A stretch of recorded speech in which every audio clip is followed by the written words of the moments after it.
It's been a long time. Yep. We've been on hiatus. We're not going to talk about why we've been on hiatus, but we've been on hiatus, but we're back with a new topic. Today's topic is going to be young families. You know, there's a lot of young families out there, you know, teen moms, young mid-20s moms, young early 20s moms, dads, you know. And just for those of you that don't know, and it's probably a lot of you, I just gave birth to a 6-month-old handsome baby, so I'm going to try not to be biased or anything, but that is my disclaimer. So I do have, I guess, some personal experience with the situation. And I don't have any kids myself, but I have a lot of close friends that are parents, and you know, I'm just speaking on my perspective of the situation. Oh, and I'm sick as to why I have my hat and scarf on. That's our disclaimers. And now we're going to jump right into the topic.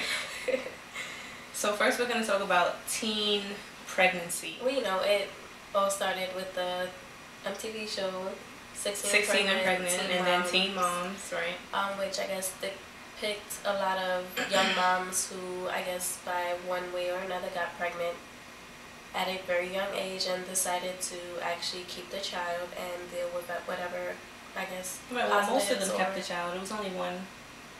Yeah, one of them was given for adoption. Couple, yeah, gave. Yeah, what was it? Yeah, it was one. Couple. Yeah, I guess for the most part, pregnancy exactly just happens, or maybe not just happen, because you guys are aware of what you're doing. Right. But it wasn't planned, you know, it's not to planned. Get pregnant per se. And I feel as if, you know, the mother who ultimately decides whether, you know, they're going to keep the child or, you know, abort it or whatever, that it shouldn't necessarily mean that it's her fault for whatever reason, because once again, you guys were aware of what was happening when you guys were intimate. And you can't make a baby by yourself, you know? It's not her fault, it's not his fault.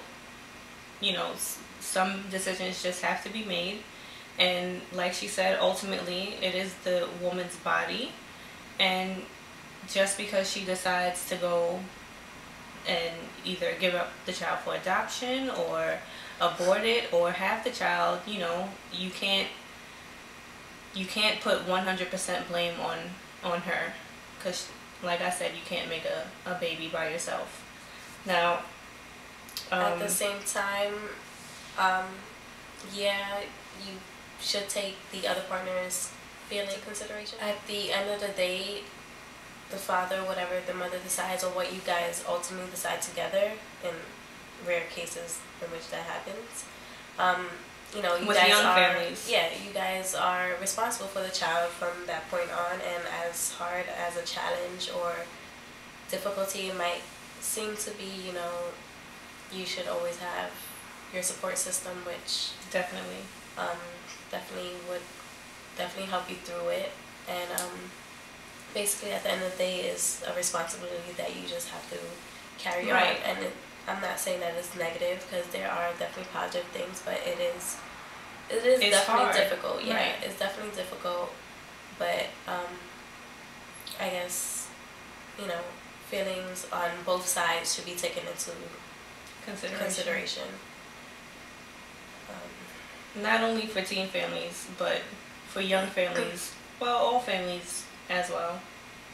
Yeah, especially young ones who, you know, feel like they haven't lived their life yet, and, you know, they haven't done certain things, and they're seeing their friends do it. Yeah, life is not over after a child. Yeah, life is definitely not over. The only difficulties, I would say, would probably be the time constraints that you have. Like, of course, you have to watch your child. It is your child. And some days you're going to have to pass up on, you know, times with your friends. Like, they're your friends. They should be able to understand that you have a responsibility now. And if they don't, then what am I going to say? I mean, they're in probably the end, not your friend. If they aren't considerate, then you probably don't need to be around them anyway. Right. Well, when it comes to children, you know, children, like she said, is you know, any number of children is going to be a responsibility, no matter what your age is. But in these days and times, it seems that the responsibility ultimately is always on the mother. Like we said before, well, maybe to you it makes sense. It doesn't make sense to me. Like she said before, it takes two to make a child, and I feel like the responsibility should be evenly split. I'm not saying, you know, you guys have to spend, what's half of 24? 12 hours each, you know, with the child, or spend the full 24 hours together with the child. But I feel like responsibility should come from both parts. You can't just put responsibility on just the father. You can't just put the responsibility on just the mother, unless there are medical reasons involved, like if the mother gives birth and she passes away, or something happens to the father, like, you know, those kind of situations. But by no means is any child just one person's responsibility. It took two of y'all to make the child. It should take two of y'all to raise the child. Children need their mother and their father, not, you know, just one. There's some things that a father can give to a child that he can't get from his mother, or she can't get from her mother. And then there's some things that the child needs from, you know, their mother that they can't get from their father.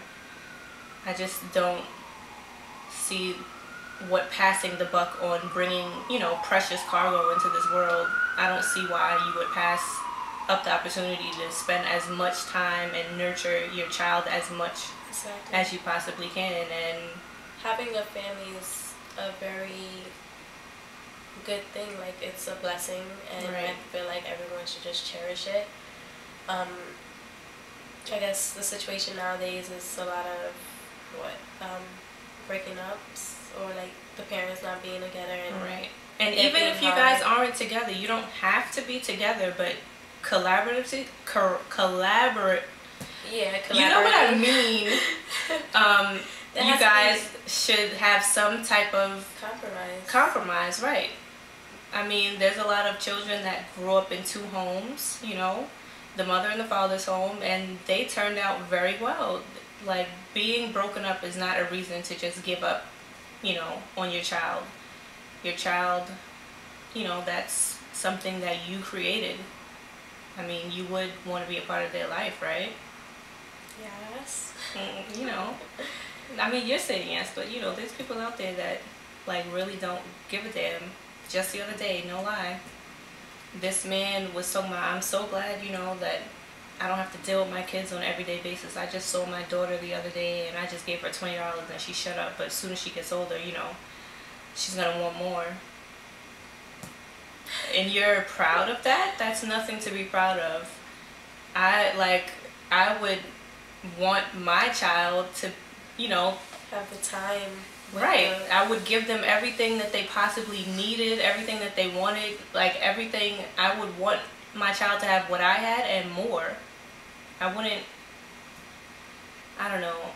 It's ultimately it's a different situation with every couple, every family, but at the end of the day, you would want. Yeah, at the end of the day, I feel like everyone can put a smile on when you see a family together. Like, that's what it is. I'm not too sure if everyone grew up that way, but that's what the ideal situation might be. Like, even if you did grow up with a single parent, I'm sure it crossed your mind that you wanted your mother or father there around, right?